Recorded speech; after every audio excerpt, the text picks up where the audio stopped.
हाय नमस्ते, या जेवण करायला। आज आम्ही बनवली मेथीची भाजी। आता तुम्ही बघू शकता, भात, डाळ भात आहे, गाजर पण आहे, सुकटाची चटणी आहे आणि पापड आहे। आमच्या इथं बिलकुल पाऊस नाही, ऊन पडले कडक।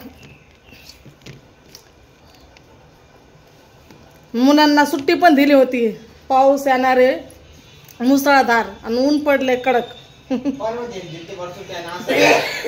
परवाच्या दिवशी दिलती, तेव्हा पण पाऊस नाही आला आहे का नाही। विनाकारण सुट्टी अशी वेस्ट गेली का नाही। पाऊस आला असता तर फायदा झाला असता सुट्टीचा, आहे का नाही। या तुम्ही पण भाजी चपाती खायला।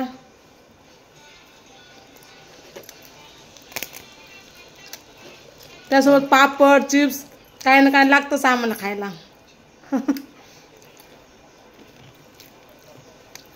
खाऊन पिऊन मस्त राहा, स्वस्त राहा। बाय, धन्यवाद। आमचं चॅनल लाईक करा, सबस्क्राईब करा।